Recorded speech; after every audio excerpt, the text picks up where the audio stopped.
There are discoveries that seem to belong more in a temple than in a laboratory. In 2023, MIT researchers revealed something Tibetan monks appeared to know 1,000 years ago. 7 minutes of a specific breathing pattern can trigger the same cellular cleanup process in the brain that a 3-day water fast accomplishes. Yes, 7 minutes. No dieting, no deprivation, just breathing. The study called this phenomenon respiratory autophagy. But long before any scientific term existed, monks called it the inner fire. For centuries, people believed fasting was the only way to activate cellular self-cleaning. In 2016, the Nobel Prize in Physiology revealed the hidden mechanism behind this. Autophagy, the internal system that recycles damaged proteins, removes toxins, and renews cellular structures. This was the biological explanation for what the ancients called purification.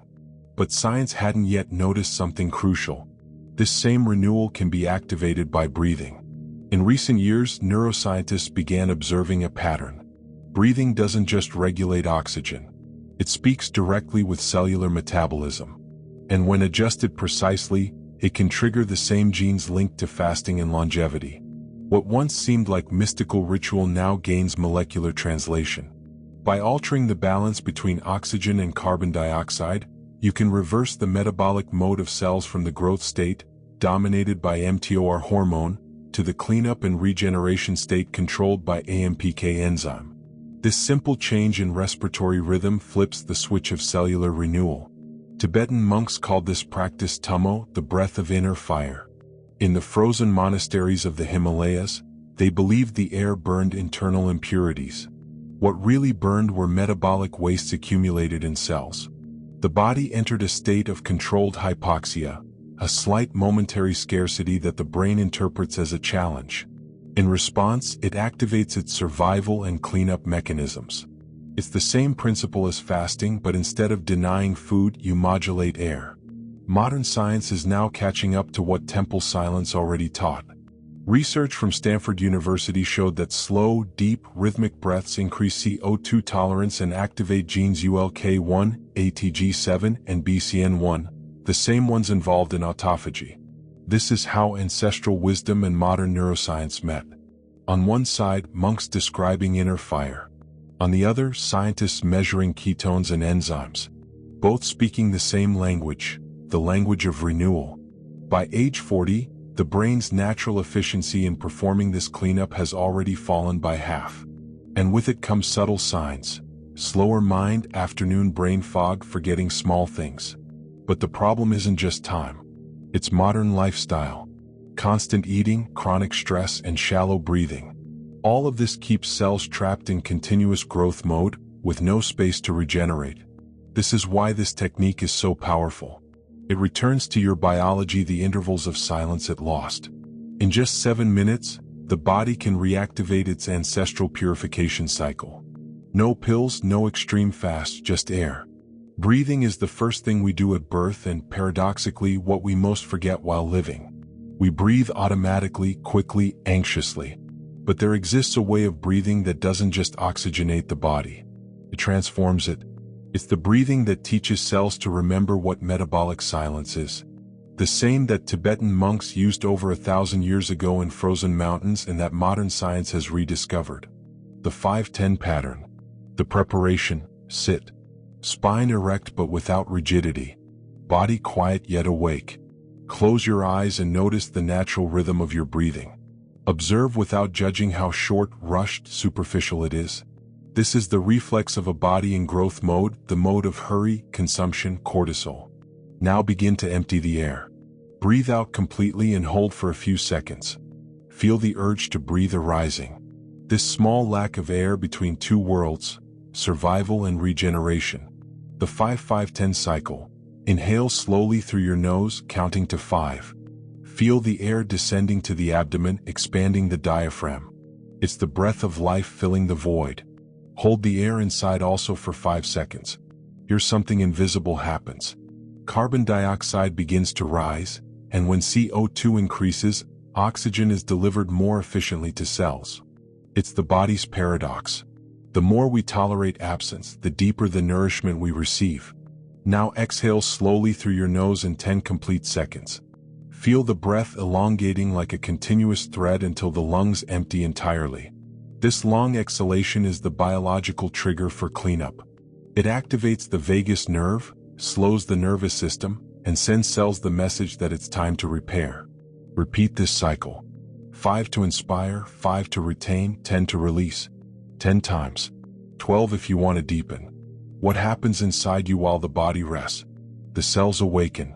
The controlled elevation of CO2 and slight hypoxia generated during retention activate the AMPK pathway, the same metabolic switch that lights up during prolonged fasting.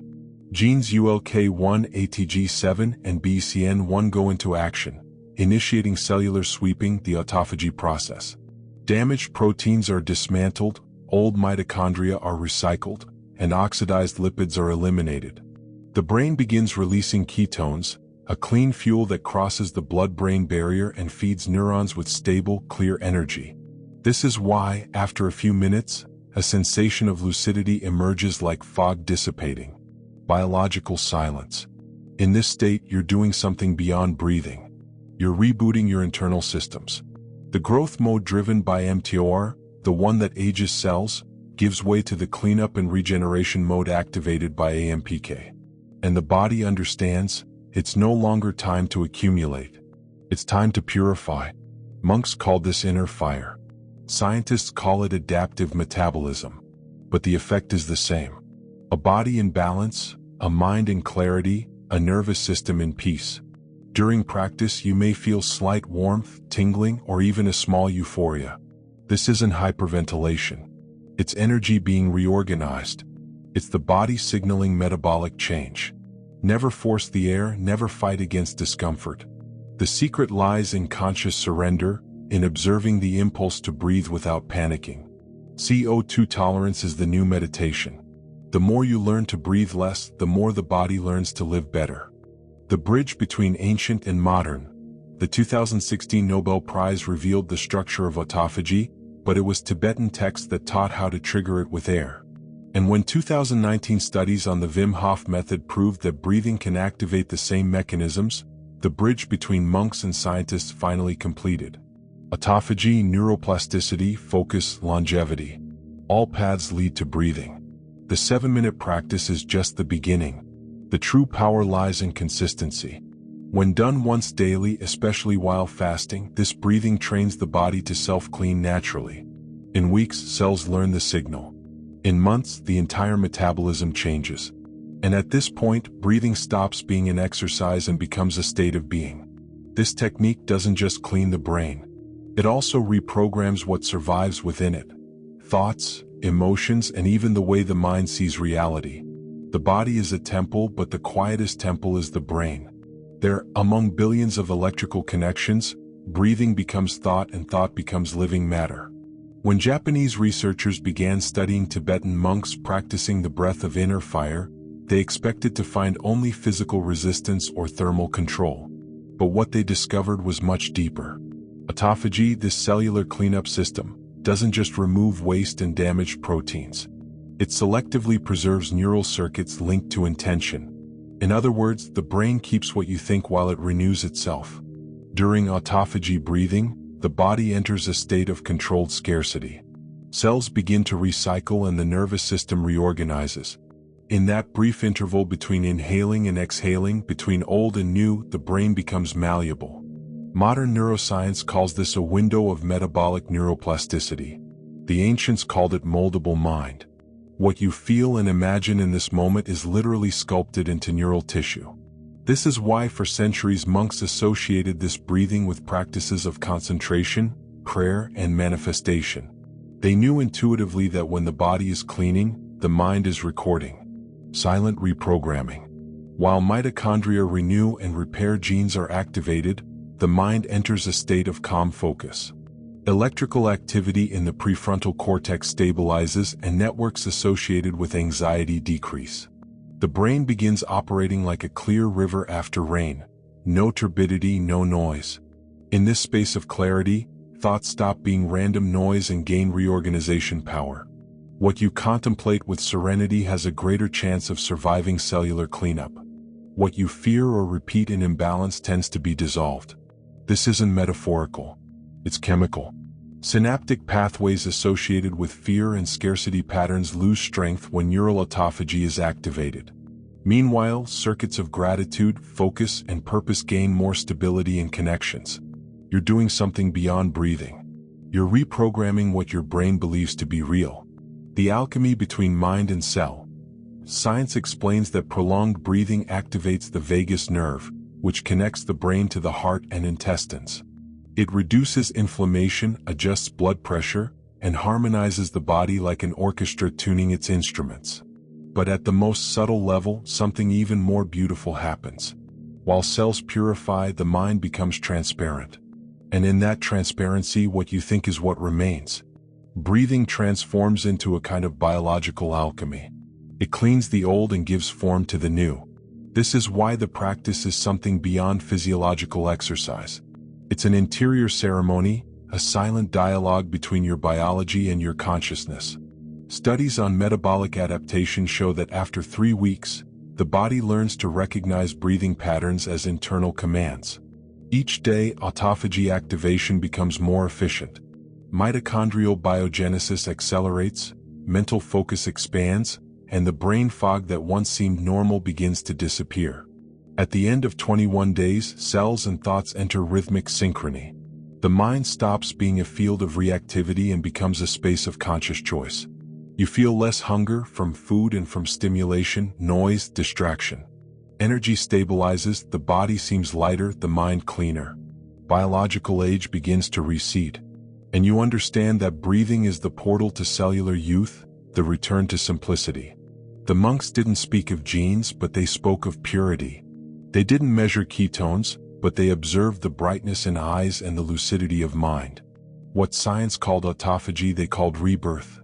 Both speak of the same thing, the power the body has to recreate itself from its own silence.